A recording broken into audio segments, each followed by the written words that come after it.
Happy Wednesday. Welcome back for another Veto Big Brother recap. Episode ended a little while ago. So I'm going to go over some of the highlights, some of the dumb, some of the meh. I just want everybody to know. David is still a mess. Newsflash. I don't think anybody could ever forget it. He is a hot mess.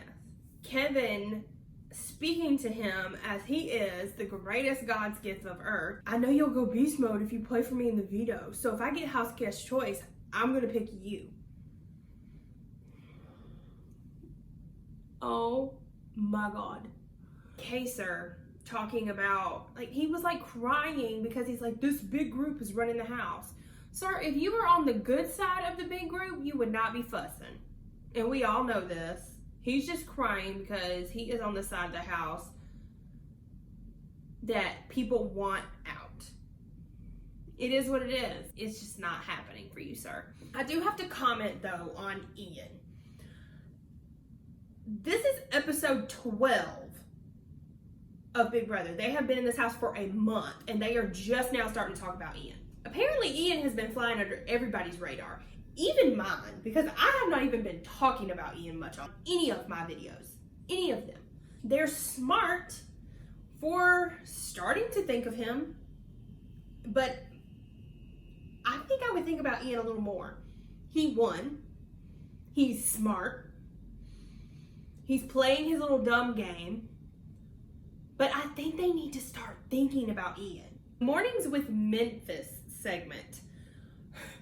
That was so funny. I didn't even know this was a thing. Has anybody caught this on the feeds? Have you watched Mornings with Memphis unedited? I want to know. Let me know in the comments below. Do you catch Mornings with Memphis on a daily basis? If so, how is the uncensored, unedited version that doesn't come on TV? It's time to pick players for the veto competition because this is what we're all here for tonight. Tonight is veto night. So Enzo, being the head of household, he chooses first and he picks Tyler. It is Tyler's 4th time playing the veto. It is their 4th veto of the summer. Y'all, wow.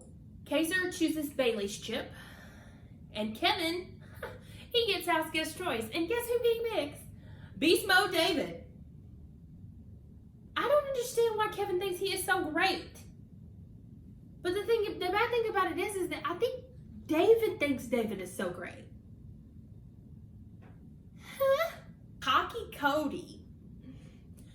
I don't say many negative things about him, but he needs to chill because he is getting real cocky that nothing has happened to him and he is running this house. And I mean, granted, he is.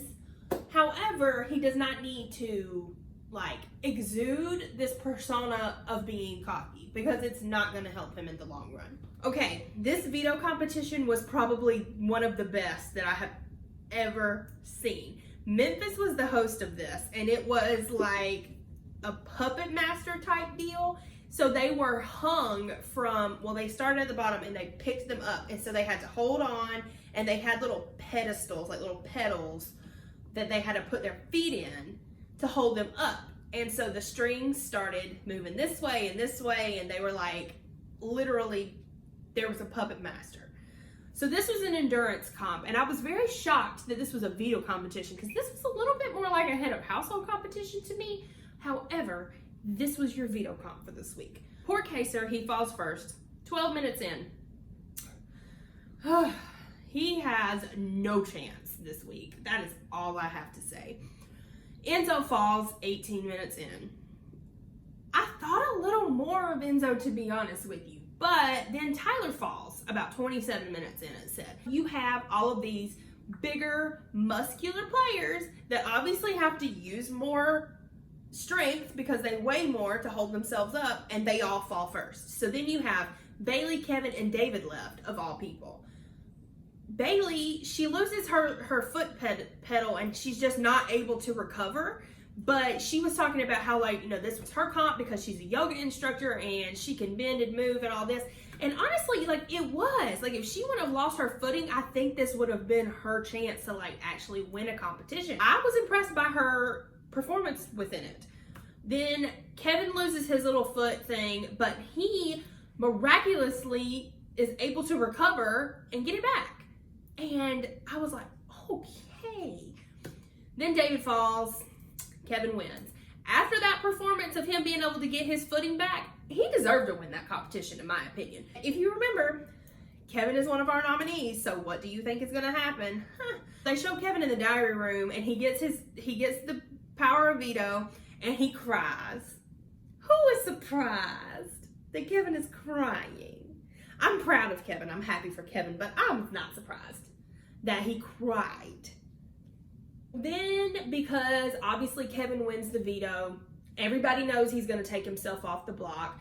If you're unfamiliar with what that means, is that if one of the nominees wins the power of veto, they are able to use the veto to take themselves off the block, so the head of household has to rename a replacement nominee for eviction for the week. So Christmas goes to Enzo and says, hey, I'll offer myself up as a pawn nominee. He never takes the bait. He never says what he's going to do. So we just kind of sit and ponder and wonder, who is Enzo going to put up? Well, finally, because of Miss Dani herself, there is some drama in this house, honey. So we've been waiting for something like this to happen. I have been kind of off the feeds this week, so I haven't seen anything, but I've heard a lot of rumblings that a lot of people were pissed at Dani this week. But now we know why.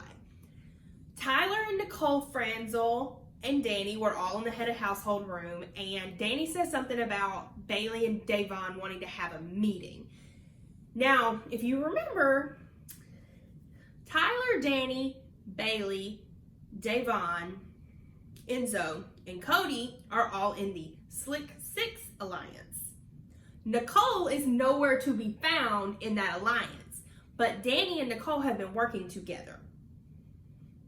Dani slips up and says something about, let's have a meeting in front of Tyler while Nicole is in the room. And then she's like, oh. And then she just leaves the room, and then Tyler has to kind of speak and be like, I don't know what she's talking about, blah, blah, blah. She literally slips up and says something that she's not supposed to say. So now she's on everybody's radar. Tyler has to go and tell Enzo, because he's the head of household, this is something he needs to know. Like, Dani slipped up. Like, girl, you're a better player than this. Like, I like Dani, and she done fucked up. So I hope that she can damage control and help, because now everybody's upset with her. Tyler, Cody, Enzo, like, the main guys that are running the house, to be honest with you, are upset. And rightfully so, because she blew their cover. Well, we are at the veto meeting. Kevin obviously uses the veto on himself. Duh. He'd be dumb not to. I mean, kind of dumb not to. Because he was up as a pawn. I don't think he was going to go home. However, he uses it on himself. Enzo has to name a replacement. He decides to go with Christmas, even though he has a couple of other options he could have went with. But he says a nominee who is good against the house target. That is why he chose her. Making it very known and very clear that Kaysar is still the target this week. And I'm pretty sure he's going to be going home tomorrow. It shows Kevin in the diary room after, though, and I had to add this in because it was the funniest thing I think he has ever said. I do not dislike Kevin. I just think he's a floater, and I just cannot. But he didn't just win a competition, so he may be proving me wrong. However, he said, I am not a doormat.